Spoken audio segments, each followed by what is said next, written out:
Monica Everett was a very special witch. Unlike others, she didn't need to say incantations to use magic. She had once defeated a legendary dragon all by herself. Even though she was incredibly powerful, Monica was extremely shy and had trouble talking to people. One day, she received a secret mission to enter a magic academy and protect the second prince without him knowing. It seemed impossible.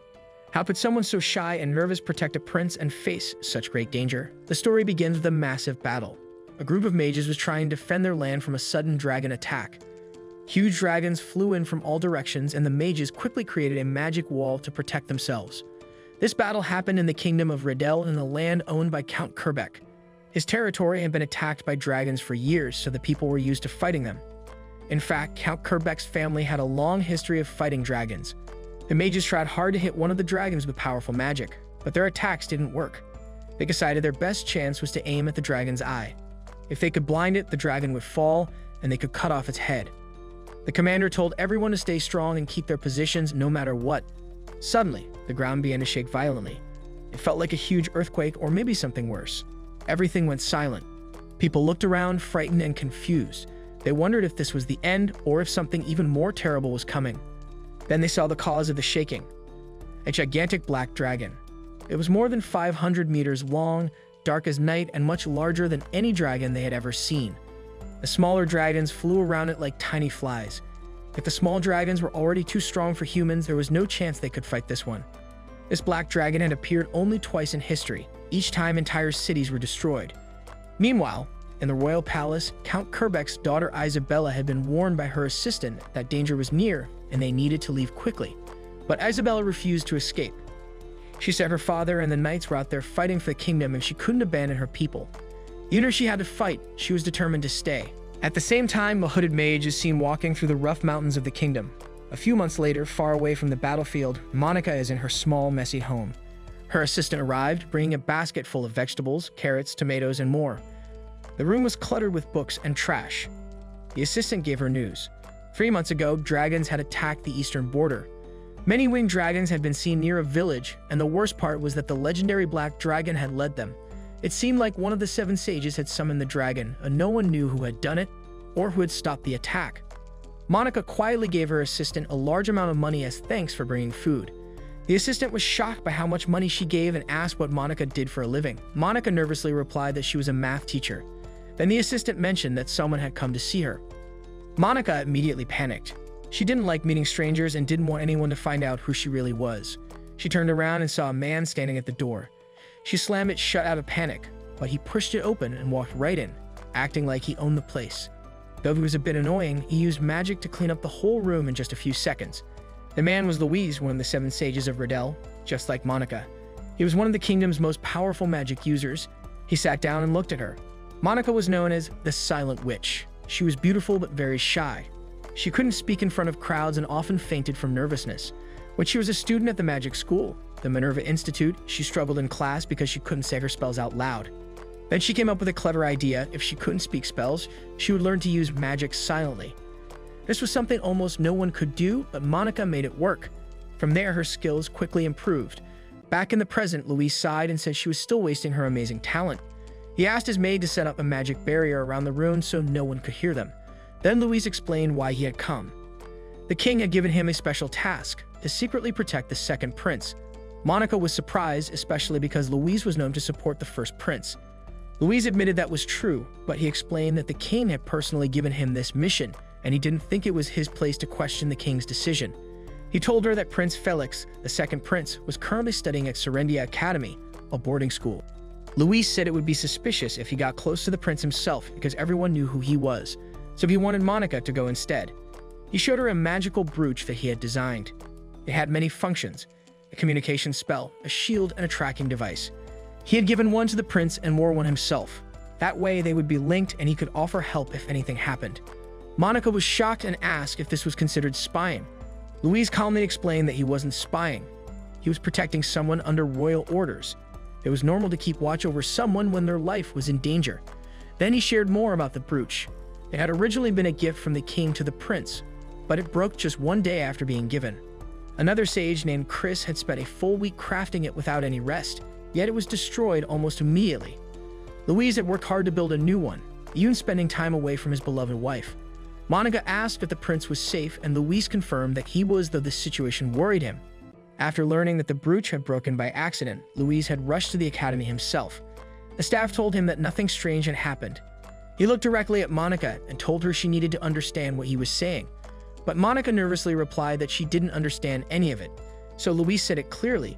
He wanted her to take his place and secretly protect the prince at the academy. Monica's eyes widened in fear. She said she couldn't do it, but Luis explained that she was ideal for the mission. He told her that she was quiet, unknown, and powerful. No one would suspect her. He said she was wise and kind, and that she would never do anything to harm the prince. Also, unlike him, she wasn't part of high society. She always kept her head down at formal events, and no one even knew what she looked like. That made her the perfect hidden guardian. He also reminded her of her rare talent, using magic without speaking. That power made her perfect for protecting someone in secret. Monica started crying. She really didn't want to do this, but Luis didn't let up. He reminded her that although she had joined the Seven Sages 2 years ago, she hadn't done much besides writing papers. Monica tried to defend herself by saying she had killed a dragon 3 months ago. Luis replied that he had killed 10 dragons in that same time. He told her to take his words seriously. She was one of the kingdom's greatest mages. There were things only she could do. Monica said she was just a reserve member of the sages, but Luis didn't care. The king had made him responsible for the prince's safety, and if Luis said she had to help, then she had no choice. Monica finally agreed, though unwillingly. Luis then shared his plan. A few years ago in Count Kerbek's territory, there had been an orphan girl. The old countess had adopted her because she looked like her late husband. The girl had lived happily until the countess died. Then the count's daughter started treating her like a servant. When the daughter got accepted into Serendia Academy, she brought the orphan girl as her maid. Luis told Monica she would now pretend to be that maid and infiltrate the academy. Monica was shocked. She could hardly believe what she was being asked to do. That night, she sat quietly, trying to process everything. Her cat Nero tried to comfort her. Monica whispered that she couldn't protect the prince. Nero replied that she should refuse then. Monica said she couldn't say no. Luis would keep coming after her. Even his gloves couldn't hide the roughness of his knuckles, which scared her. Nero tried to lift her spirits by mentioning that the prince was probably handsome and that he liked books. Monica wondered if she had ever seen the king before, but admitted she always closed her eyes out of embarrassment at events. Nero sighed, questioning how she planned to protect someone she'd never even seen. The next day, Monica flew through the sky with Luis and his maid named Ren. They arrived at Luis's home, where his wife greeted them. She noticed that Monica looked pale and unwell. After resting, Monica felt a little better. However, suddenly, a girl laughed at her poor clothing. She mocked her name, saying she was part of the lowest class in the Kerbek family. But then, she surprised them. She said she had been practicing how to speak like a mean girl, then proudly introduced herself as Isabella, daughter of Count Kerbek. She thanked Monica for slaying the Black Dragon on behalf of her father and the villagers. Isabella remembered when the Black Dragon had attacked. They had been heading straight for the palace when a young boy rushed in to announce that a mage from the capital had defeated it. That mage had been Monica, the silent sorceress. She had defeated the dragon alone and vanished without a word. However, shortly after the Black Dragon was defeated, green dragons came to the city seeking revenge. One large dragon even landed on the palace roof. Just as it attacked, Monica cast a spell and defeated it with a single strike. Then she silently removed the dragon corpses with wind magic and disappeared once again. In the present, Isabella smiled.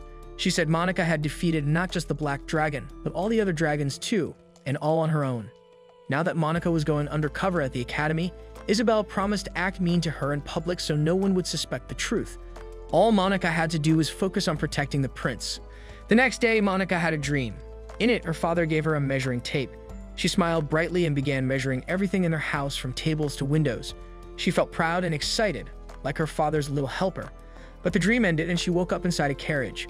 The soft rocking reminded her of where she really was. She was on her way to Serendia Academy to begin her secret mission. It was an important job, and even though she was nervous, she knew she had no choice but to do her best. At the academy, Isabella was not happy. She was told that she would have to share a room with Monica. A staff member apologized, thinking Monica might be related to Isabella. But earlier that day, Monica had actually told the academy that she didn't want to share a room with anyone. She believed she couldn't live in such a situation because it made her uncomfortable. Isabella, hearing this, smiled and whispered that she would solve the problem in her own way, like a proper noble lady. Later, Isabella made a big scene in front of the staff. She acted surprised and upset about the room-sharing arrangement. A staff member panicked and quickly offered to find another room for her. Isabella dramatically said the attic would be fine, and if not, even the stables would do. Monica was taken aback by her act. When the staff left, Isabella gave Monica a quick wink, revealing it was all just a performance to help her. Meanwhile, in the student council meeting room, trouble was brewing. Aaron, the treasurer, was being investigated for changing the financial records over 30 times. The other members, Elliot, Bridget, Neil, and council president Felix, were all serious. Felix reminded Aaron that the only reason he was part of the council was because of a recommendation from his powerful grandfather, Duke Clockford. Aaron grew angry, insulted Felix, and tried to attack him. But before he could do anything, Cyril, another member of the council, used a freezing spell to stop him. He calmly warned Aaron that attacking someone on school grounds was a serious offense. That evening, Isabel was sad she couldn't stay with Monica. She had planned for them to have a tea party together, and now that moment was lost. As she walked through the academy, she saw Aaron being dragged away by the student council. He kept shouting that he was innocent. Isabella saw the group from a distance. She had met most of them before, except for Cyril. The next day in class, the teacher Victor introduced Monica. He reminded the students that Serendia Academy was meant for the elite, the best of the best. Monica remembered her past. She had been bullied before, and now the fear returned. She didn't say anything and quietly took her seat. The other students chatted, but Monica kept to herself. A girl named Lena approached Monica. She asked why Monica wore her hair in braids. Monica quietly replied that she didn't know how to style it any other way. Lana asked where she was from, and when Monica said she came from the city of Lynn, Lana started asking about fashion trends there. But Monica didn't know any. Lana then told her that in the royal capital, the latest trend was something called lipstick. Without waiting, she reached out and began styling Monica's hair. She told her not to move. When Lana finished, she showed Monica her reflection in a mirror. Monica was shocked. She hadn't said a single word during the makeover, but her appearance had completely changed. Later, Monica wandered through the academy, trying to stay unnoticed. She thought about what would happen if she failed her mission. Lewis, her superior, had warned her not to make mistakes. She had to try harder. She found a quiet spot and checked her lunch, a small portion of food. Just then, she bumped into someone. It was Prince Felix. Monica quickly tried to turn around, but Elliot suddenly appeared. He grabbed her arm and accused her of being a spy.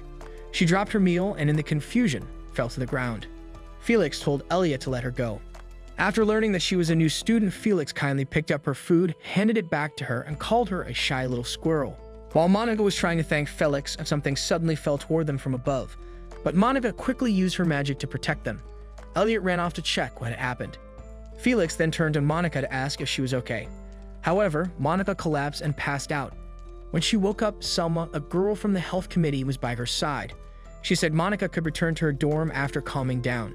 Back in her room, Monica lay on her bed, exhausted. Her talking cat Nero asked how her day went. Monica felt like everything had gone wrong. She almost cried. Nero told her not to give up and even suggested using mind control magic. But Monica refused. She believed the kind of magic was too dangerous and unfair to use on others. Monica felt guilty. Everyone had been kind to her, but she couldn't even properly thank them. Nero offered to help. He turned into a human to show he could be useful, but Monica screamed and ran away, startled by his transformation.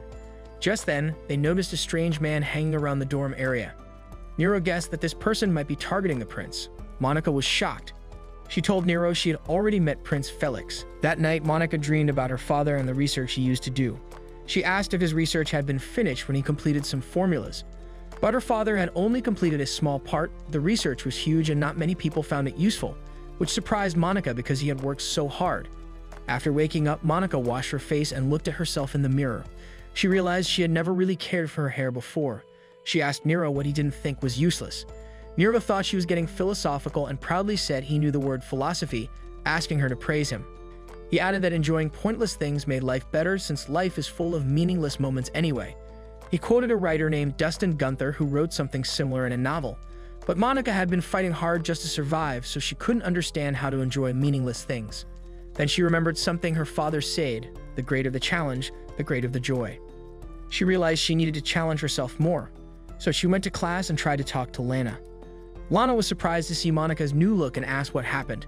Monica said she had tried to fix her hair like Lana did the day before but couldn't do it right.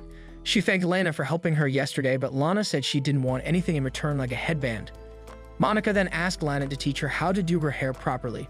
Lana laughed and Monica felt embarrassed but happy when Lana told her to sit down so she could help. Lana explained that the comb she used came from Ambiel and was decorated with tiny gemstones. But then she stopped and said her stories were boring and always sounded like rich girl talk. Monica admitted her own stories were boring too because they were all about numbers. Lana laughed and said that was strange but fun, and Monica laughed with her. When Monica saw her new hairstyle in the mirror, she was amazed. The way the braid was placed and the angle made a huge difference. Her hair looked beautiful, but Lana told her it wasn't about numbers, it was about feeling. Just then, Elliot entered the classroom. Everyone was shocked except Monica, who became very nervous and tried to hide. Elliot found her hiding and teased her, calling her a shy little squirrel. Monica told him she was human and felt very embarrassed. Elliot told her to be quiet and follow him. He brought her to the student council office, where Felix apologized for calling her over so suddenly. He introduced himself as the president of the student council. Monica remembered Lewis once told her this wasn't a good way to meet people. She thanked Felix, which surprised him. He said he didn't think he had done anything worth thanking. She told him it was for picking up her food and giving it back to her, but he told her not to worry about it. Then she asked him why he had been sneaking around the dorm last night. Elliot was surprised. This was the first time he had heard about it. Monica explained that she had seen someone from her window who looked like him, but the person had a hood and she couldn't see his face. Felix argued that a lot of people had the same body shape, but Monica quickly grabbed some chalk and started writing on the board. She explained that the person in the hood had the golden ratio. She was good at estimating sizes and measurements just by looking, and she described the person's body with exact details. She said his head had a width-to-height ratio of 1 to 1.618, a ratio many people believe is the most beautiful. Even though the person was wearing clothes, Monica said she could tell where his navel was by the length of his legs. She also claimed that both Felix and the hooded person had the same upper to lower body proportions that matched the golden ratio. After talking so much, Monica suddenly realized she might have said too much and looked embarrassed. But Felix calmly confirmed that all her measurements were correct. As expected, she really was just a harmless little squirrel. Felix said that if Monica were really an assassin, she wouldn't have done nothing when they were alone or talked so openly like that. Monica brought up the flower pot incident, suggesting maybe it just fell by accident. Felix explained that Aaron had been locked in the dorm and would be expelled soon. There had also been another incident where a wooden board almost fell on Felix. Aaron hinted that he had helped, so they set a trap in the backyard to catch the real culprit. That's when Monica realized they suspected her of being the assassin. Elliot even asked her to confess, but Monica wasn't the one responsible. Elliot then asked her to help find the real attacker, and she had no choice but to accept. Afterwards, Monica cried while hugging Nero, her talking cat. Nero commented that it was a big problem. She was being mistaken for an assassin when she was supposed to be Felix's bodyguard. Monica sat on the floor, crying, wishing she could return to her quiet mountain hut. She called herself a useless recluse. Nero, her small magical companion, agreed she was a bit hopeless, but gently patted her with his paws to comfort her. While cuddling her, he reminded her that she still needed to find out who was targeting the prince. As she looked at the broken flower pot from before, a thought struck her. Whoever threw it must have been on the top floor. Heading toward the stairs, Monica overheard some girls teasing Selma, saying that Aaron might be leaving school because of a sudden illness. Selma had been devoted to him, but now it seemed their engagement was going to be called off. Monica watched silently, but Lana spotted her and quickly pulled her away, pushing through the group of girls. Lana politely asked if they could pass, but one girl, Caroline Simmons, sneered at them. She claimed Lana should have greeted her first because her family was more prestigious. Lana calmly asked her to move again, this time making a sly joke comparing Caroline's large figure to a cow that couldn't move out of the way. Enraged, Caroline shoved Lana, who accidentally bumped into Monica, causing her to fall backward down the stairs. Time seemed as slow as Monica fell. She thought about using magic to stop herself, but worried it would draw attention. She noticed the slope of the stairs and got an idea. If she used a protective barrier to flatten the steps, she could slide down instead of crash. She activated the spell and zoomed down, screaming all the way, until she crashed into someone. It was Cyril. He asked if she was okay, and though she kept apologizing, he gently checked her forehead and noted it was a bit red. Monica was surprised he wasn't angry. His cold fingertips made her wonder if he was unknowingly releasing mana. Just then, Lana came running down, worried about Monica. When Cyril asked what happened, Caroline lied and said Lana had pushed Monica as a joke. Lana argued back, explaining that Caroline had shoved her, but Caroline mocked her, calling her nouveau riche and expecting Cyril to take her side. Monica looked at Cyril nervously, realizing this was how the aristocratic world worked. If someone powerful said you were in the wrong, that became the truth, no matter what actually happened. Trembling, Monica spoke up. She said she had simply slipped and no one was to blame. Lana tried to say more, but Monica ran off before she could. She rushed to the music room where a girl was playing piano. The girl told her to come back later, but Monica said she'd left something on the balcony. Outside, she found 3 flower pots and 1 empty one. Standing on the empty pot, she looked over the edge and confirmed this was where the thrown flower pot had come from. Her gloves were now dirty, which made her sad. She only had one pair. But suddenly, something clicked. She asked the girl if she had a key to the music room. The girl said she needed to submit a request at the faculty room. Monica thanked her and left. Meanwhile, in the student council office, Elliot was complaining to Felix. He said Monica wasn't even close to being an aristocrat, but admitted she was better suited to investigate than they were. Felix didn't want Duke Clockford to get involved even if people called him the Duke's lapdog. He wanted to prove he could handle this on his own. Just then, Monica entered, saying she knew who the real culprit was. Elsewhere, Selma was being teased again by girls pretending to be her friends. Even though they made her feel small, Selma told herself that as long as she had friends, she wasn't Selma who had nothing. Later, she was summoned to the student council office. Felix explained that Monica had identified her as the one behind the recent attacks. Monica began to explain how she figured it out, excitedly talking about the speed and angle of the flower pot's fall. Felix stopped her from rambling and asked her to just share the important details. Monica said the flower pot had been dropped from the 4th floor and she had checked who used the music room at that time. Before she could finish, Selma interrupted, nervously claiming she had only gone up there to water the plants. Monica then pointed out that Selma and she were the same height, and that Selma would have needed a stool to look over the railing. Monica had used the empty flower pot to do just that. She also noted that Selma was wearing gloves now, but earlier in the infirmary she wasn't. That meant the gloves had gotten dirty when she moved the pot. Selma tried to deny it, but Monica had found a pair of dirty gloves in the trash with Selma's initials. Selma panicked, screamed, and admitted everything, including her tampering with the student council budget. She begged Felix to forgive Aaron, saying he had been manipulated by her. Selma didn't want to lose him. He was all she had left. After Selma left, Monica asked what would happen to her. Felix replied that technically her family deserved the death penalty because it had been a royal assassination attempt. This terrified Monica, but Felix said it would be better for Selma to withdraw from school quietly. He had been moved by her willingness to give up everything for someone she cared about. With the case resolved, Monica's eyes lit up when she saw the accounting records on the table. She quickly pointed out that 3 numbers didn't add up. Felix was amazed. She could read accounting records. He asked her to help him check the books. Monica was thrilled. She hadn't been around numbers in so long. So Felix appointed her as the new student council treasurer. Shocked, Monica fell over in disbelief. That night, she was still overwhelmed. Nero tried to comfort her again, but she sobbed about suddenly becoming the student council treasurer.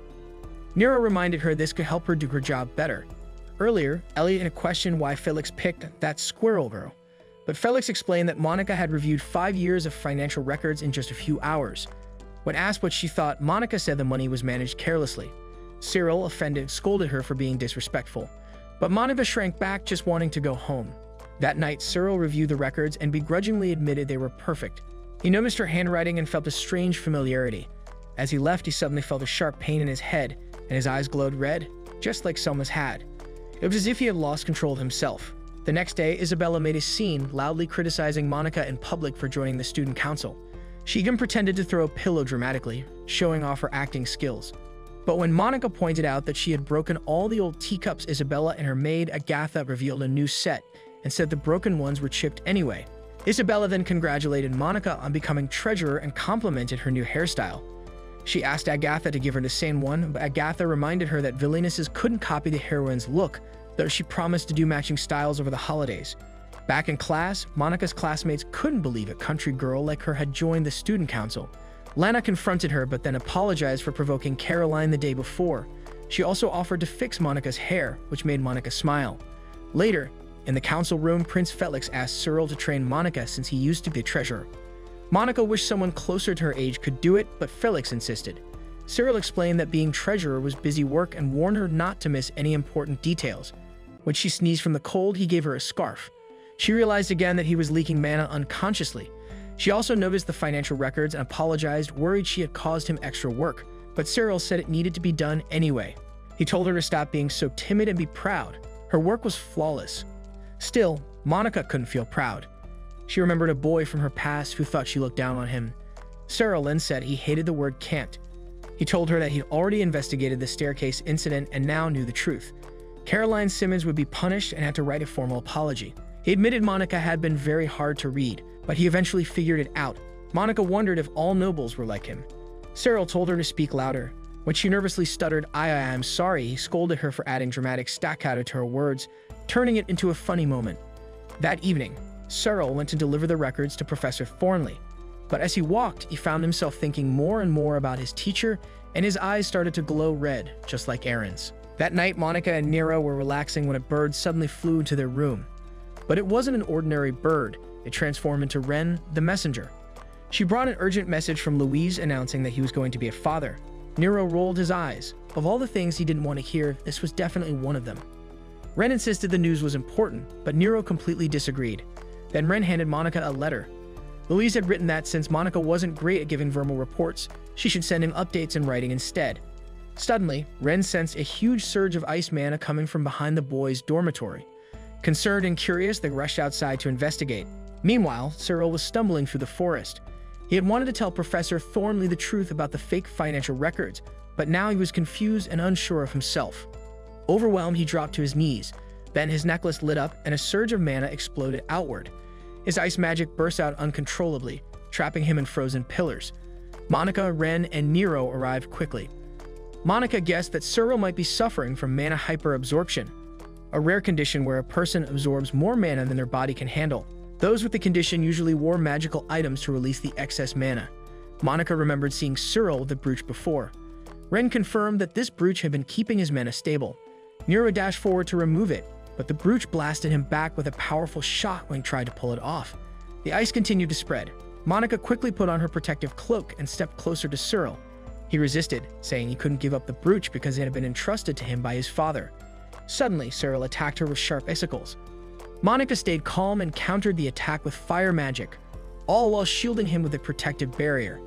As the ice grew stronger and surrounded his entire body, Cyril became lost in his thoughts. He remembered how his foster father had been the only one who ever accepted him. Just when it seemed like he would be completely frozen, Monica released a powerful wave of fire, breaking the ice and freeing him. When Cyril looked at Monica, he saw a flash of his mother's face. He remembered how she had never accepted him. His real father, a noble from the Marquis family, had been cruel and abusive to his commoner wife. After his father's death from drinking, Cyril had worked hard to help his mother. He felt proud when the House of Hightown adopted him, but his mother didn't seem happy about it. He believed that becoming a noble would finally make her proud. He made up his mind to keep working hard, for both her and his foster father. Cyril woke up to find Monica examining his brooch. Angrily, he demanded she give it back. Monica calmly placed it on his chest, and he fainted again. Ren praised Monica for handling the situation well. Monica had explained that she had added a protective formula to the brooch. Cyril's condition was dangerous, but if handled correctly, it could actually become useful for a mage. She asked Nero to keep an eye on him.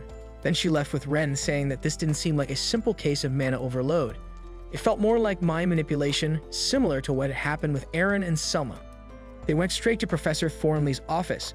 Before he could scold her for being out late, Monica quickly interrupted him and asked what he planned to do with the documents in his hands. She told him not to bother editing them as she had already memorized every detail.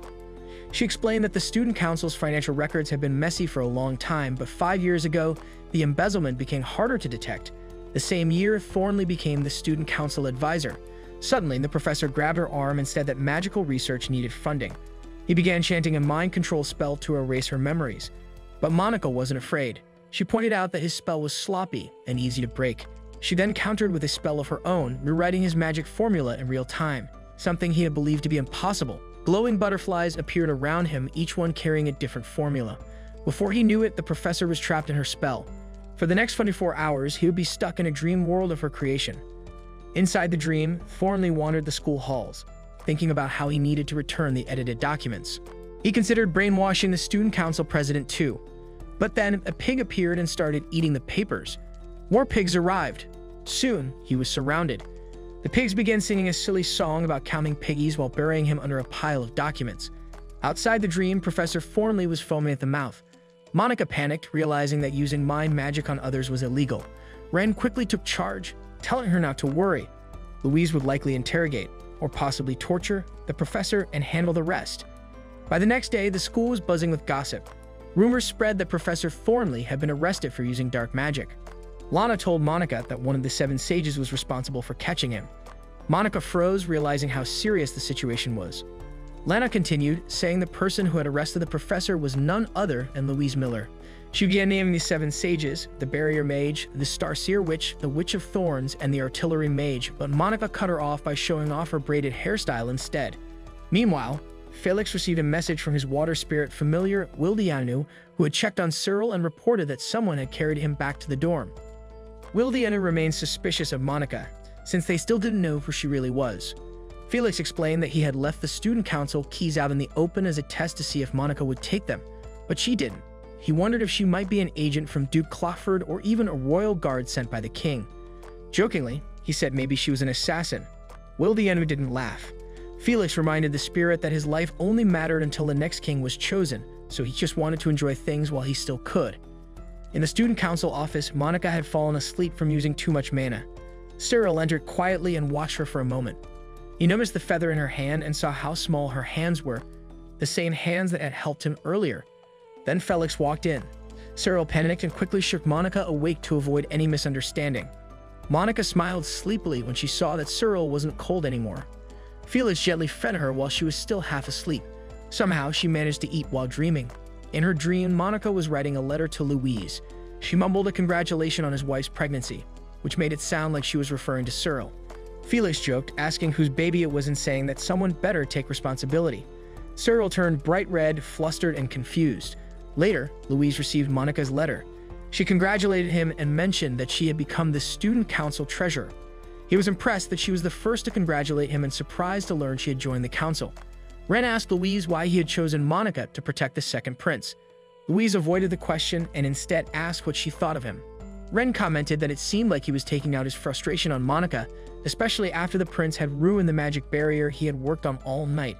When asked for her honest opinion, Ren admitted she had heard Louise was a troubled man who liked picking on weak people. Louise corrected her, saying he preferred picking on the strong. It was more fun.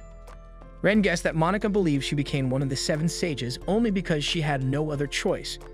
Louise agreed and remembered her interview, where she had gotten so nervous that she hyperventilated, passed out, and her eyes rolled back. Still, he believed she was a true monster, in a good way.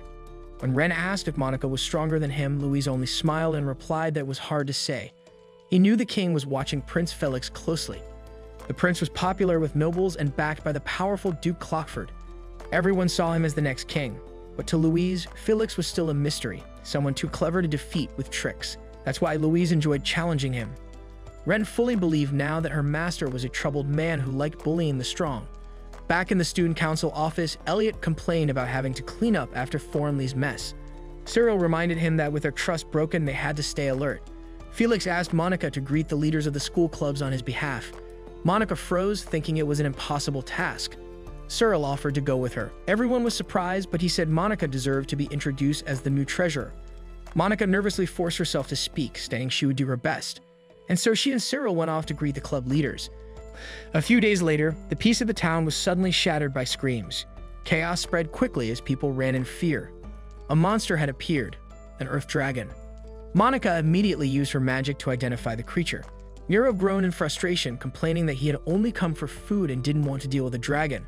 Just then, Glenn Dudley rushed forward and hurled a fireball at the beast. The attack hit, but it had no effect.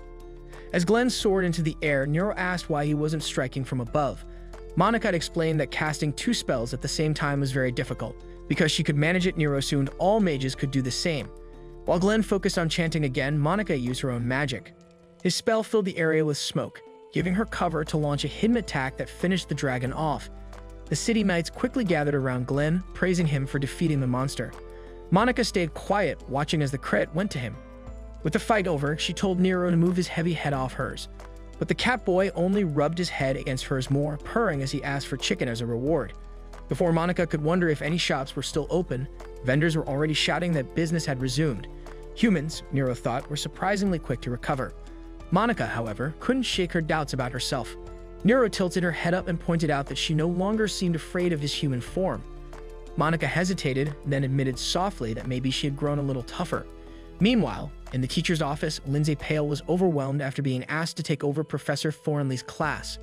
Relief came when William Mackergan, known as the Waterbite Mage, was introduced as the new fundamental magecraft teacher. William was an honorary professor at Minerva, the top mage academy. Even the Silent Witch and the Barrier Mage had studied under him before joining the 7 Sages.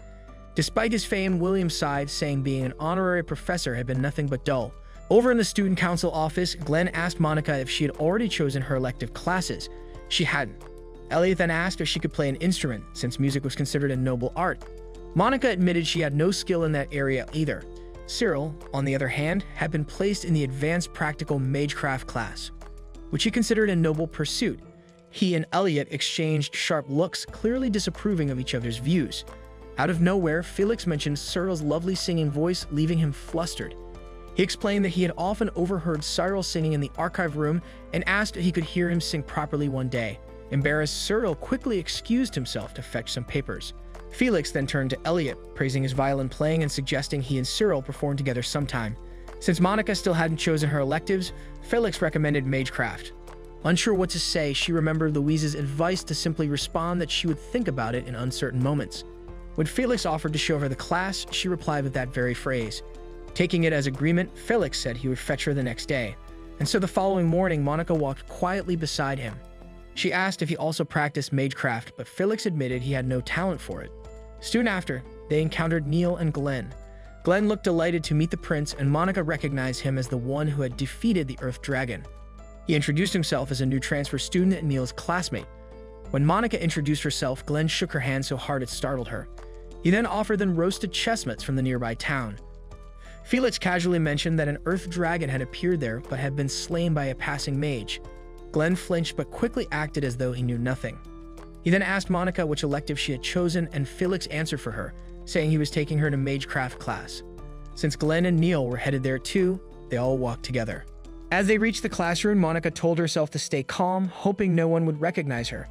But when the door opened and she saw Professor Macragan, all her courage nearly collapsed. Luckily, his poor eyesight made it unlikely he would notice her. Felix introduced them as 3 new students, and the professor simply told them to sit anywhere. Class began with Macragan's lecture. He explained that a mage's most important trait was their mana. A normal level was around 50, but reaching over 100 was considered remarkable. Those with 150 or higher could even qualify to join the 7 sages. Monica's anxiety grew worse when Macragan brought up the Silent Witch.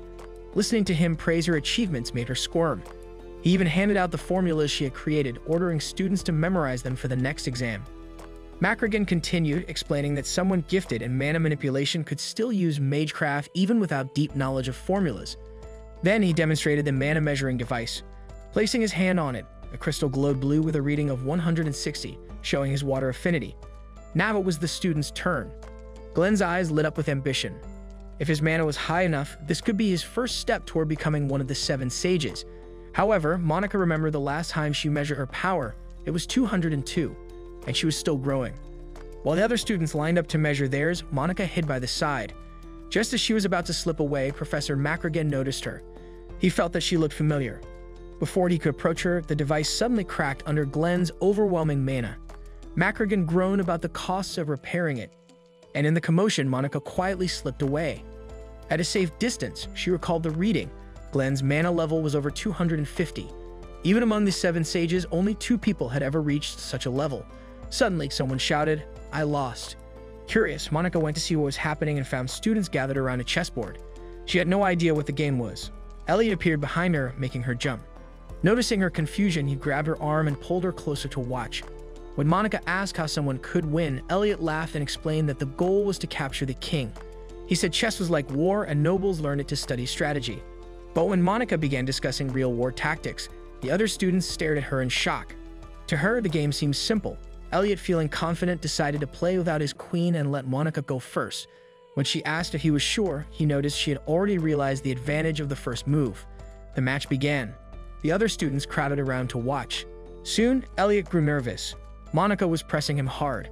He saw a chance to win using the castling technique, something he hadn't taught her yet. When he made the move, Monica immediately realized she couldn't win. She admitted defeat. Just then, a huge man approached their table and asked Monica's name. Terrified, she stammered until Elliot calmly said it for her. The man handed her a letter urging her to attend class. Back in her room, Monica sat stunned. Nero patted her hand with his soft paws, trying to comfort her. She couldn't possibly attend the Magecraft class. It was taught by Macragan. Crying, she asked Nero what she should do. He only offered his little paws to soothe her. The next day, Monica replayed her chess moves in her head. She had actually enjoyed the game. Elliot came over and interrupted her thoughts by asking Cyril about a strange drawing. Cyril explained it was supposed to be a bull and a wheel, the crest of a merchant, but it looked nothing like it. He told Elliot he was trying to copy the Abbott Company's symbol. Looking at it, Monica saw how far off it was. Monica then quietly sketched the actual Abbott Company crest. Seeing her drawing, Elliot asked Monica to come with him to meet the merchants. As they left, Cyril watched and Bridget teased him for being overprotective. Outside, Elliot felt uneasy and regretted using the castling move during the chess game, thinking it was disgraceful for a noble. When he tried to mention it, Monica suddenly said that the crest was different. The one displayed nearby had 10 axles instead of 12. Elliot asked if she was sure. Monica assured him she never forgot what she saw. He told her to fetch the guards while he stalled for time, but before she could, the fake merchant pulled a dagger. Elliot declared it his duty as a noble to protect the commoners. As he rushed forward, Monica cast lightning magic on a horse, sending it rampaging. The animal knocked the imposters to the ground and she quickly put them to sleep. Unfortunately, the horse was still out of control and charged toward her. Monica screamed, frozen in fear. Elliot ran to protect her, but another girl appeared and calmed the horse in an instant. Afterward, Elliot secured the imposters and went to call the guards. Monica thanked the girl, who introduced herself as Casey Grove. Casey gently encouraged Monica to pet the horse. While stroking its mane, Monica apologized for hurting it earlier. When Monica spoke too formally, Casey laughed and told her to be casual. Casey explained that back in her hometown, she often loaded animals onto wagons, just like an old man Sam's pig song. She doubted Monica knew it, but Monica surprised her by humming the rhythm. Suddenly, Casey pulled her toward a wagon, pointing to the golden sunset overhead. She asked if Monica would like to take horse riding lessons together. Monica hesitated, worried about her poor coordination, but Casey assured her that beginners were welcome. Jokingly, she said she'd be his second teacher if Monica joined now. Encouraged, Monica admitted she wanted to try. Casey gladly agreed to teach her. Later, back in her room, Monica had fallen asleep at her desk. Nero noticed the papers nearby. She had signed up for chess and horse riding as her elective lessons. In her office, Lindsay sat nervously, worried about the students. Anyone accepted into the academy should at least know how to dance, she thought. But clearly, that wasn't the case. On the practice floor, Glenn twirled Monica so fast that she begged him to stop. By the time he finally let go, she was already rolling across the ground, too dizzy to stand. Neil frowned, saying they needed to figure things out before the retest. Casey stepped in with a practical idea. They would switch partners until everyone learned the steps. She paired herself with Glenn, while Neil took Monica's hand and began guiding her through the dance. A little later, Lana appeared, offering to play the piano for them. When Glenn asked Monica if she was friends with Lana, Monica admitted it without even realizing what she had said. As practice went on, Neil privately told Felix that Monica's chance of passing the retest would depend entirely on how much they practice. Cyril, overhearing, muttered that if Neil was speaking this frantically, the situation must be a complete disaster. Despite their doubts, Felix remained confident. He gently lifted Monica's chin and told her he'd expected her to succeed. Nervous and flustered, she started calculating the dance tempo in her head, only for Cyril to sigh and remind her to stop thinking so much and just move her body. That night, Nero was helping in his own way. Massaging Monica's back with his paws, he explained that he had read about dancing in books and assumed it was some kind of contest to see who could step on their partner's feet the most. Monica tried to explain otherwise, but he only looked more confused. Felix's encouragement made Monica think of her father. He had lived his life trying to meet the expectations of others, searching for cures to human illness. But in the end, he was accused of heresy and burned at the stake. Monica, who had inherited her father's love of research, discovered enchanted magecraft by chasing after those expectations. Yet she wished no one expected anything from her at all. She longed to return to the peace of her mountain hut, surrounded by nothing but numbers. Still, she couldn't ignore the friends she had made. Thinking of them gave her the sudden determination to practice dancing more seriously. Nero transformed into his human form and offered to partner with her. Monica doubted he could dance, but to her surprise, he moved with effortless skill. She, on the other hand, kept stepping on his feet and kicking him. The next day, Lindsay announced group assignments for the upcoming tea party, a compulsory lesson like ballroom dancing. Isabel was thrilled and immediately promised to help Monica succeed.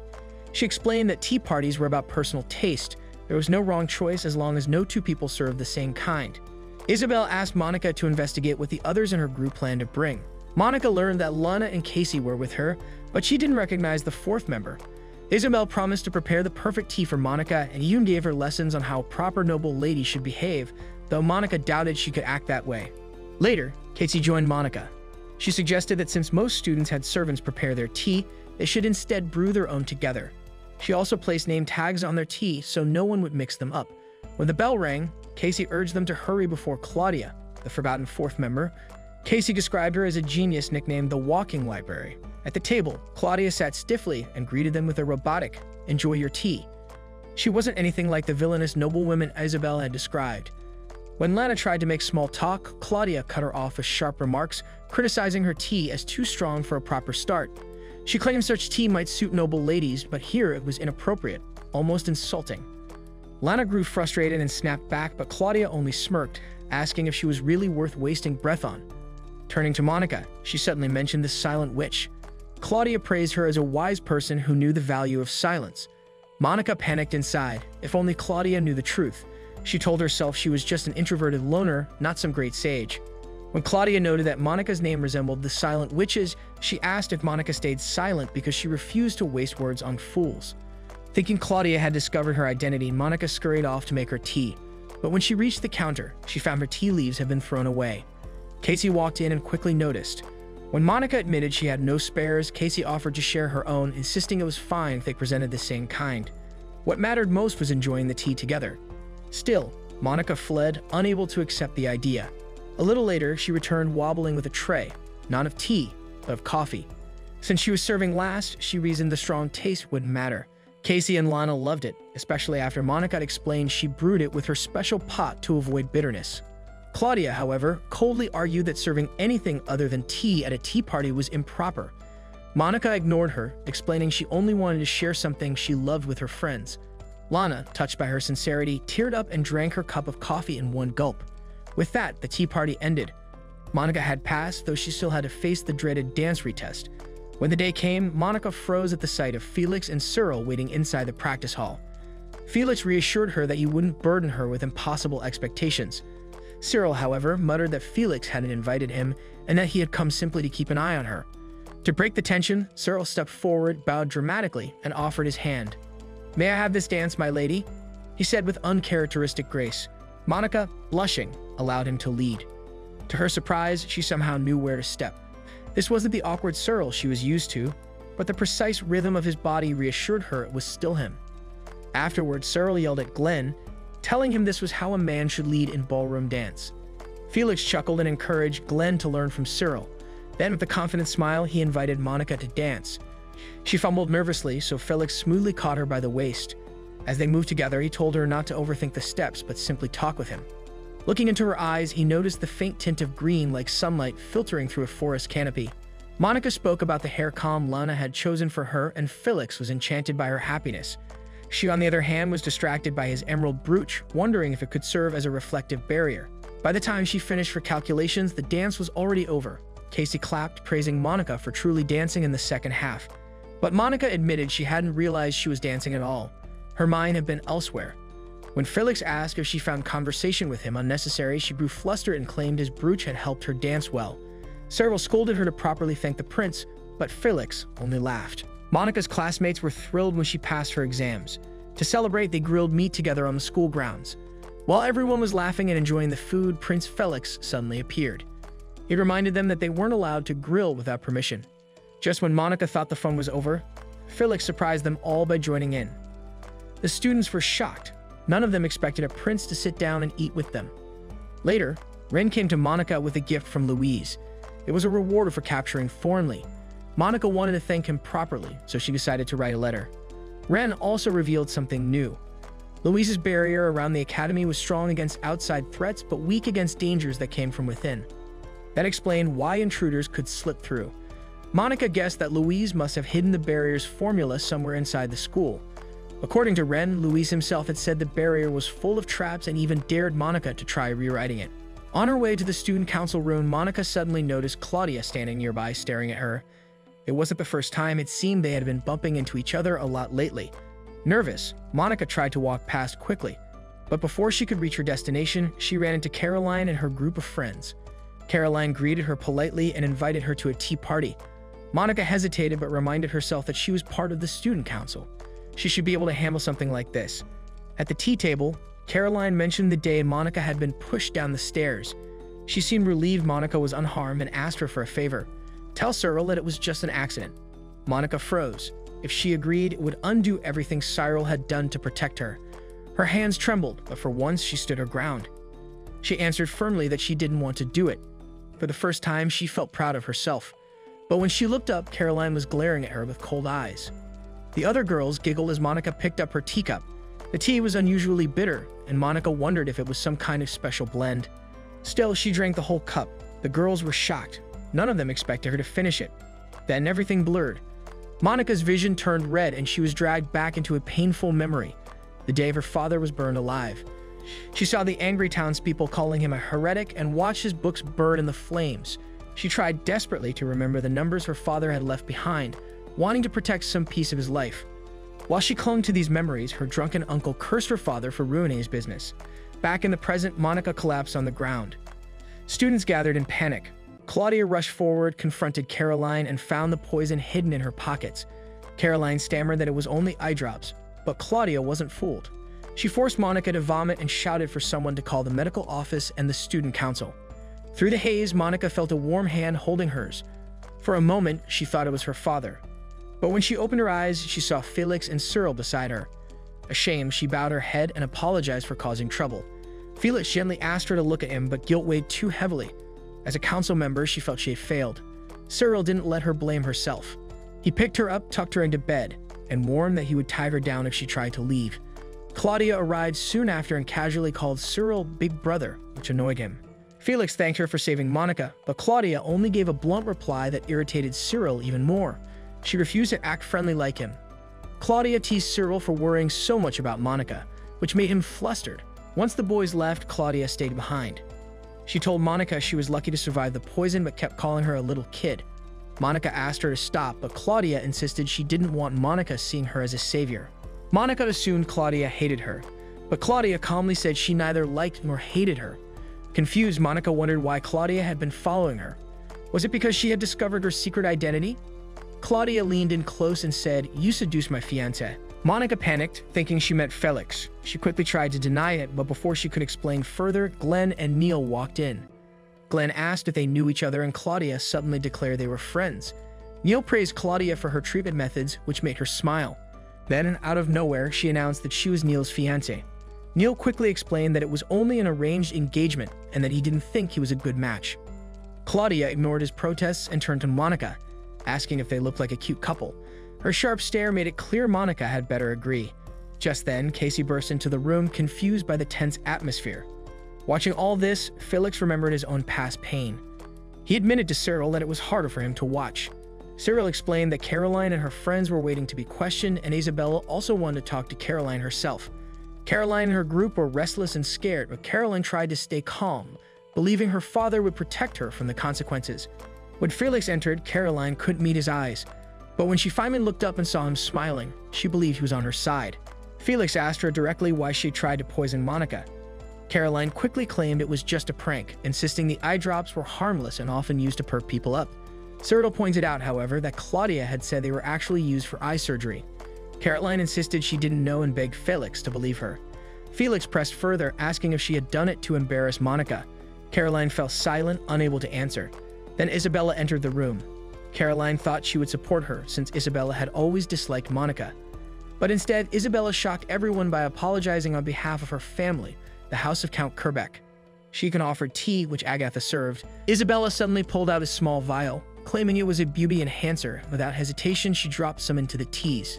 Caroline froze, horrified by the act. Her friends turned to her, clearly expecting her to intervene. She believed Isabella had to be bluffing, but as she took a sip, Caroline quickly spat it all out, saying it was poison. Unbothered, Isabella simply poured in more of the liquid and drank the cup clean. She then smirked, pointing out that it was harmless and merely used for beauty. While Monica's manners might be lacking, Isabella mocked Caroline for being far worse, especially in front of Prince Felix. Her expression hardened as Isabella declared she would report the poisoning to her father since it directly concerned her family. This threat wasn't empty. The Kerbeck family's soldiers were the only ones capable of fending off dragon raids in the Eastern Territories. If ties between the Kerbeck and Caroline families broke, Caroline's domain might not survive until reinforcements arrived from the capital. The weight of these words struck Caroline with icy dread. She broke into a cold sweat, realizing her reckless actions could spell disaster for her homeland. Isabella drove the point further, ordering her to warn every girl in the dormitory. This is what happens when you cross the House of Kerbeck. The room fell silent, no one daring to speak as Isabella swept out with authority. But in truth, Isabella wasn't only making an example of Caroline. She had resolved to protect Monica from further harm, remembering the kindness she once received from the Silent Witch. She instructed Agatha to set up an extra bed so Monica could stay under her care. Thus, Monica spent a full week recovering in Isabella's quarters. Surrounded by safety and attention, she regained her strength, though her mind remained unsettled. When she finally returned to her attic room, she was surprised to find Ren waiting patiently for her. Seeing him, Monica immediately apologized and explained everything that had happened. Ren listened quietly, then frowned, wondering aloud why someone like the Silent Witch had nearly been killed by poison. Monica had no answer for him. Deep down, she asked herself the same question. That morning, Monica was still shaken after nearly being killed by poison. Ren tried to lighten her mood, handing over a bundle of letters that had arrived while she'd been away. When Monica opened them, she quickly recognized the handwriting. They were from Lana. She smiled, touched that her friend had written so much. She placed the letters safely in her drawer, happy just knowing she was cared for. Later, Monica went out with Casey and Lana to a restaurant. She thought it would be a simple outing, but then Claudia appeared, striding in like she belonged at their table. Claudia didn't even ask, she just announced she was joining. Monica had no choice but to accept. Claudia reminded her that she was Monica's lifesaver, so that meant they were friends whether Monica liked it or not. When the food arrived, Monica noticed it was delicious. Casey dug right in, eating her grilled fish with her hands. Claudia looked at her with disdain, saying only commoners ate like that. But Casey wasn't flustered. She simply explained that in her hometown, everyone ate that way. Then she changed the subject, asking what Claudia planned to see at the school festival. Claudia's cold answer was that she wouldn't bother. She'd stay in her room until the ball. Since Neil was too busy to spend time with her, there was no point in attending. Lana tried to spark some interest. She reminded them that the school play was the highlight of the festival, and she was in charge of the costumes. There would even be fireworks this year. She invited Monica and Casey to watch it with her, hoping Claudia would get curious. But Claudia remained unmoved. Casey then pulled out a piece of embroidery she'd made for the charity bazaar. It was beautiful, and when the others admired it, she offered to make something for them too. Monica hesitated, saying Casey was already teaching her horseback riding. But Casey brushed it off, insisting this was just a little favor. On their way out of the restaurant, Cyril approached Monica. He said the student council needed help moving materials. Claudia immediately criticized him for being careless, especially when she heard Neil and Bridget would be working together. She was about to rush over and interfere, but Cyril stopped her. Then Claudia teased Cyril, noting that Monica called her by her first name, but still addressed him formally as Lord Ashley. Laughing, she said that meant Monica considered him nothing more than an ordinary acquaintance. Flustered, Cyril told Monica to just call him by his first name. Meanwhile, Nero was out hunting for food when he detected a strange mana signature. Elsewhere, Felix was giving orders to Elliot, telling him to guide some traders around while he prepared for their reception. Back with the council, Cyril updated Monica, saying the stage designer would soon arrive to inspect the construction materials. But before long, Casey came rushing in. The designer had gotten caught in an argument with the historical accuracy team, so she had come in his place. Casey took charge of the counting work and asked Monica to cross-check with the supply list. As they worked, disaster nearly struck. A bundle of planks came loose, falling directly toward Casey. Monica reacted instantly, casting wind magic to push them away. Casey froze in terror, but Monica and Cyril quickly checked if she was hurt. Once things settled, Cyril asked Monica to escort Casey to the infirmary while he stayed behind to fix the mess. On the way, Monica shared her suspicions. The ropes that had held the planks showed shallow cuts, like someone had staged an accident. Because blades had been restricted after the last incident, she began to wonder if Casey herself had tampered with them. Casey laughed coldly and admitted it was true. She confessed she had been aiming for Monica because she despised her. She had hated her from the very first day they met. Monica thought that couldn't be right. It had to be a lie. But Casey continued, saying she was the one who had sabotaged Monica's tea at the tea party. Suddenly, Nero burst in through a window. He warned Monica that he had detected a strange surge of mana near the west warehouse. Focusing, Monica sensed it too, fire energy twisting unnaturally into a spiral. She called it a spiral flame. Turning to Casey, she asked if her goal was to kill the prince. That very warehouse, Maybelle was trying to convince Felix to take the role of king in the final scene of the school play. Elian had asked for it too, but Felix refused, saying it was a distraction from the student council's work. Maybelle left disappointed. Lilianu, watching, asked Felix if it was really wise to ignore Eliane, since she was one of his potential fiancés. But Felix didn't care. He said he didn't want a prearranged marriage. He would still become king even if people saw him only as Duke Clockford's puppet. That same conviction was what drove Casey against him. She believed that if Felix became king, Duke Clockford would drag the nation into a war with Landor. Her hatred ran deep. She revealed her story. Years ago, her city had no soldiers, no money, so when a dragon attacked, it was devastated. Her 3 older brothers all died to dragons. One dropped from the sky by a Terra dragon, one burned alive by flames, one torn apart by a red dragon. The kingdom had done nothing to help them. Instead, it was Landor who secretly sent aid. For that, Casey could never forgive Duke Clockford or the second prince. Monica tried to plead with her. She begged Casey to stop the spiral flame, but Casey refused. She said even if she were tortured, she would never give in. Tears welled in Monica's eyes. If she did nothing now, she knew she would regret it forever. So she made a decision. She told Nero she would attack the academy herself to trigger Louise's barrier. Once it activated, Nero could search for the barrier's weak point. Monica unleashed her spell, and soon Nero detected the activation source. It was hidden in an old garden. But before they could move, Casey blocked their path with a blade. Nero managed to disarm her, but she still insisted Monica couldn't stop her. They ran to the garden. As they moved, Casey caught sight of Monica's determined profile. It reminded her of her brothers, who had all died fighting dragons with the same burning resolve. At the garden, Monica found the barrier's activation point. She prepared to overwrite it with an anti-spiral flame formula, but Ren had warned her it was full of traps. Right then, wild vines shot up, lashing toward them. Nero intercepted, saving them. Monica realized the truth. This barrier couldn't have been made by Louise alone. Only the Witch of Thorns could conjure plants that grew and attacked so violently. Monica raised a barrier of her own to shield them. Casey, stunned, asked how she had done it. With no time to spare, Monica prepared something greater. She summoned a silver gate, calling forth the Spirit King. Unlike other spells, this required ritual chanting, words passed down from Ralph, the first king of Riddle, who had slain the evil dragon. Through the gate came Sheffield, the Wind Spirit King.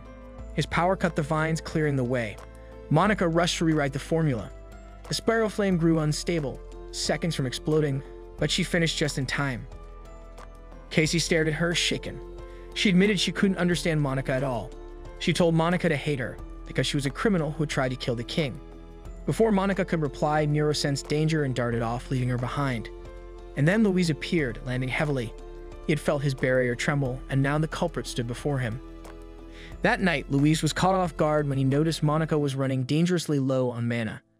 And before he could piece things together, Casey suddenly revealed herself as the enemy, the same foolish assassin who had tried to kill Prince Felix. That made the whole situation even more tense. But then Monica stepped in and explained everything.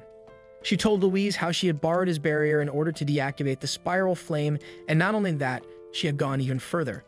She had summoned his Spirit King and rewritten Louise's own complex formula in under a minute.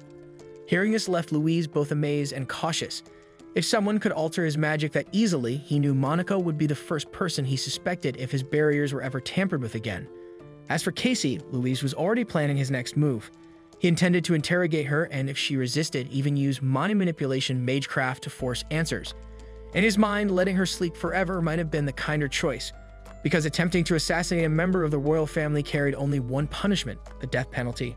But then Monica shifted the conversation. She asked if Louise supported the first prince, and Louise admitted he did. After all, Prince Lionel was his old school friend. Yet that didn't mean he wanted Lionel to be king. His loyalty was more personal. He simply didn't like Duke Clockford or Prince Felix. That was when Monica revealed something surprising. Casey, the would-be assassin, wasn't just acting on her own. She was tied to the First Prince's faction, which was also connected to the land of Landor. And since the First Prince's mother came from Landor, it would look very bad if his supporters were caught trying to take the life of the Second Prince. Louise didn't expect Monica to see through the politics so clearly, but she urged him to act like nothing had happened. Louise countered that the First Prince and his mother didn't even care about the throne. It was their reckless supporters who carried out assassinations, and those were the people who needed to be purged. Still, Monica insisted on keeping the incident a secret, so Louise compromised. He decided he wouldn't use mind manipulation unless Casey refused to confess. If she admitted her crimes, he would exile her to a convent, never to return to society again. Monica seemed relieved by this outcome, but Louise didn't let her off the hook. He reminded her she wasn't just Monica Norton, the quiet girl in disguise. She was Monica Everett, one of the Seven Sages. Then, as he went to repair the barrier, Casey had a final confrontation with Monica. Casey made it clear she wouldn't apologize or thank her. After all, she was her enemy. She even told Monica bluntly that they weren't friends. But Monica, too kind for her own good, cried helplessly at those words. Casey demanded that Monica learn to hate her, or at least forget her, but Monica refused, her tears flowing even harder. And then as Casey was taken away, she softened. She apologized for never taking Monica horse riding or teaching her embroidery, small promises left unfulfilled. Monica could only watch sadly as Casey bid her farewell. Louise, watching all this, advised Monica to control her emotions better. Then, in his own gruff way, he stuffed a handkerchief into her face. It happened to be the one his wife had given him for his birthday, so he demanded Monica wash and iron it before returning it. Meanwhile, elsewhere in the palace, Willianu was informing Prince Felix about the Spirit King that had been summoned. Felix quickly headed to the garden, where the barrier was still set up. Since the barrier hadn't triggered, he assumed there hadn't been a true emergency. But then he overheard Louise muttering that it was the silent witch who had summoned the Spirit King. Hearing this stunned Felix. He wanted to see that magecraft for himself and finally meet the silent witch face to face. The thought that she had been so close all this time thrilled him. To him, Lady Everett was someone special. His passion for her went back to the day he saw her defeat an entire herd of terror dragons. 3 days passed, and during that time, Isabella grew restless. Sick and stuck in her room, she wanted nothing more than to see Monica. But Agatha, acting like the strict caretaker she was, refused to let her out. Isabella complained bitterly, desperate to leave her bed, but Agatha forced her back down with a thermometer in her mouth, proving she still had a fever. No matter how much she begged, Isabella remained confined. Meanwhile, Monica herself wandered the halls looking gloomy. Lana spotted her and asked what was wrong. Monica admitted she felt lonely with Casey gone and regretted not saying anything before she left. Lana, ever practical, suggested they could send a letter, but Monica was too buried in sadness to respond. So Lana switched the subject. She asked what Monica planned to wear to the upcoming ball after the school festival. Monica, in her usual way, said she would just wear her uniform. But Lana laughed and offered one of her own dresses instead. Monica felt guilty for not being able to return the kindness, but Lana reassured her. You did need a reason to be kind to a friend. Hearing this eased Monica's heart just a little. But when it came time for horse riding practice, Monica struggled again. Nervous and unsteady, she fell off as soon as the lesson began. She desperately wanted to improve, to someday show Casey she had learned. And then, unexpectedly, Prince Felix appeared. Surprised to see her there, Felix guided her with patience. He adjusted her posture and taught her how to fix her gaze. Monica realized riding was a lot like ballroom dancing. Keeping her back straight changed everything. Felix then asked why she chose activities like chess and horse riding. And Monica, quietly but honestly, admitted it was because she wanted to tell a friend she could do those things. Since entering the academy, so many people had supported her. And Monica wondered what she could ever do to repay them. Remembering Lana's words, she thought that maybe one day she too would be strong enough to say, "You don't need a reason to be kind." Later, she had a chess match with Elliot. He admitted he had felt guilty during their last game because he hadn't told her about the castling move. He called it shameful, but Monica didn't mind at all. For her, the game was about learning, not winning. As they played, Elliot's mind wandered back to his younger days with Felix. Back then, Felix had been weak, unable to wield a sword, clumsy at ballroom dancing, hopeless at studying. Yet he was destined to lead others. The only one who seemed dignified was the servant who taught him horse riding. Elliot remembered scolding Felix for crying too much, but Felix never changed. One day, he even challenged Felix to climb a tree to get a book stuck in the branches. But Felix fell, injuring himself badly, bleeding far too much. Elliot's father punished him harshly, saying he should apologize with his life. But Felix defended him, insisting it wasn't Elliot's fault. He took the blame, saying he only fell because he was bad at climbing. Later, Elliot confronted Felix, demanding to know why he would protect him like that. Felix just smiled and said it was simply the truth. He was bad at climbing. Elliot realized then that Felix wasn't weak. He was simply kind. And so Elliot promised to teach him how to climb properly once he recovered. That memory helped Elliot understand why Felix always interfered with Monica. He saw in her the same vulnerability, and he couldn't help but step in. In the council room, Bridget reminded Cyril that their professor wanted him to sort out the earlier incident before the end of the day. When Monica returned, Cyril handed her a pile of documents to review, catching her up on what she had missed. Yet Monica's health was slipping. Whether it was anemia or exhaustion from low mana, she hadn't been sleeping well. She staggered as she walked and unconsciously leaned against Cyril's back. Realizing what she'd done, she quickly apologized. But Cyril shocked her by bowing deeply, apologizing for not checking the logs earlier, the oversight that had nearly crushed Casey. Monica knew the others were blaming Cyril for the incident, even though Casey herself had been at fault. Overwhelmed with guilt, Monica fell to her knees, sobbing. She wished she had confessed earlier, back when Casey had poured out her tea. Maybe then, Casey wouldn't have gone so far as to attempt an assassination. Eventually, Monica collapsed from exhaustion and fell asleep. Claudia was summoned to help carry her back to the girls' dormitory. She grumbled that she wasn't some all-purpose maid, but when Neil begged her with a sweet expression, she gave in easily. Far away in her observatory, the starseer witch Mary Harvey was struggling. She couldn't get a clear vision of Prince Felix's future. The signs were hazy, uncertain.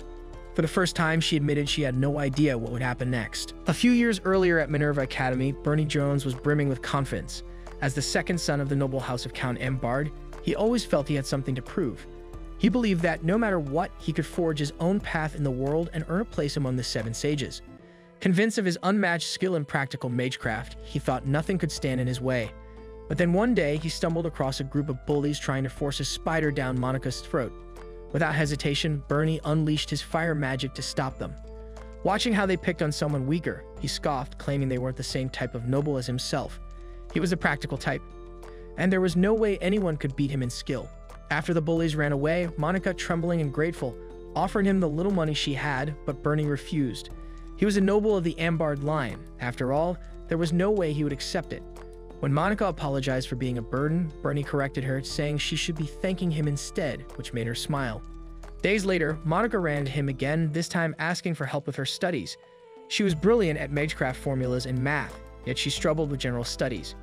Bernie had been taking care of her since the day he saved her, and she had come to rely on him more than anyone else. The very next day, she came complaining about her practical magecraft class, admitting that she was too scared to speak in front of the others. Bernie suggested she try quick chanting, but she argued that was only for experts, not someone like her. Yet he had faith that she could master it in no time. Fast forward to the present, and Monica had been selected alongside Elliot as a representative for the chess tournament.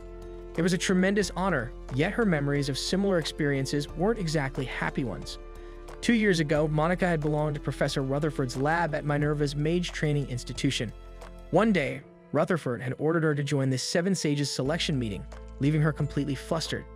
She tried to hide behind the curtains, hoping to avoid the ordeal, but Rutherford insisted, practically tossing her into the meeting even while she was still wrapped up. During the interview, Monica had panicked and fainted, but despite that, she was chosen as one of the Seven Sages.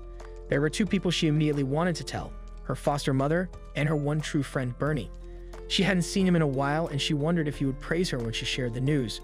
Back at the present, at the student council office, Monica intended to take her work back to the dorm and finish it. But with the chess tournament coming up, Cyril advised her to focus solely on chess, so as not to disgrace His Highness. Felix, having participated in the tournament the previous year, offered his support, explaining that everyone had helped him with student council duties last year, so now he wanted to help her in return. Later, Monica and Elliot met their third teammate, the eccentric Benjamin Morting, who rambled on about how chess was like music. He compared Elliot's style to a military march while likening Monica's to an orchestral suite. In other words, he believed Monica should be the team captain, but she was too nervous to accept. She insisted she was still an amateur, yet Benjamin maintained that the best player should lead, quoting his family motto, "Even if you lie to debt collectors and your lover, never lie to music or chess." Despite Benjamin's reasoning, Elliot decided to remain captain, noting the high expectations for the team after their last year's crushing victory. Reflecting on the previous year, the team had consisted of Felix and Neil from the student council. Neil's style was aggressive, attacking opponents' weak spots in a highly improvisational way, while Felix's style mirrored Monica's, using every tactic at his disposal to checkmate the king. Afterwards, Monica found herself thinking about facing Felix when Lana interrupted, asking if she wanted to go shopping. Monica declined, and Claudia assumed it was because of the chess tournament. Hearing this, Lana insisted she would come cheer Monica on. She also revealed that Claudia had been part of last year's winning team, which made Monica even more nervous.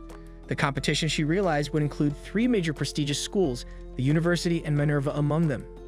As this sank in, Monica's fork slipped to the ground, her hands trembling as her mind flashed back to Bernie, and tears began to form. Seeing her reaction, Claudia inferred that Monica had a troubled history with someone from one of the schools. Lana then invited Monica to her room on the morning of the tournament. Flashing back to Minerva, Monica had been ecstatic to tell Bernie that she had become one of the 7 sages, but he seemed skeptical. He doubted her sincerity and accused her of always knowing unchanted magecraft, despite him taking the time to teach her quick chanting. Monica tried to explain that she had pushed herself because of his teachings and that he was important to her, but he interrupted, saying he could barely even call her a friend. Bernie accused her of taking pleasure in looking down on him, mockingly calling her Miss Seven Sage. Monica broke down in tears, but Bernie dismissed it as pathetic and unworthy of someone of her rank. Before leaving, he coldly advised her to shove herself away in a lonely mountain hut. These memories still haunted her, even in sleep.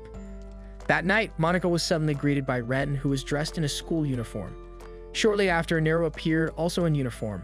Due to a recent terrorist act, Ren had been ordered to assist with Monica's protection mission. She referenced a scene from a novel where the heroine was harassed but saved by her secret love, and she promised Monica they would reenact such a scenario if trouble arose. Monica cautioned that their adult appearances in uniform could draw unwanted attention, but Ren remained undeterred. Later in Lana's room, she began transforming Monica's look, putting her in a tight corset and adjusting her hair and makeup to hide her identity from anyone she didn't want to see. Lana even added glasses that completely changed Monica's aura. At the student council office, Elliot commented that the glasses made Monica look like a second-year, upper division student. She explained she simply wanted to appear skilled at chess. They then went to greet the guests from the university in Minerva. Monica froze when she saw Bernie Jones, representing Minerva. Felix introduced his team, and Monica did her best to keep her composure while shaking Bernie's hand. Even in the bathroom afterward, her hands trembled as she tried to maintain posture, hoping Bernie wouldn't recognize her. Exiting the bathroom, she accidentally bumped into him. Despite everything, she was overjoyed to see him again. Bernie asked if she had been at Serendia Academy for a while and quickly became impatient with her silence. Monica sensed his anger and felt compelled to apologize and ask for forgiveness.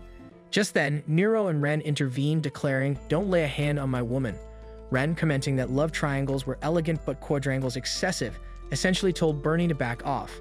After Bernie left, Monica was confused by their uniforms. Monica listened as Ren proudly explained that their outfits served as the perfect disguise.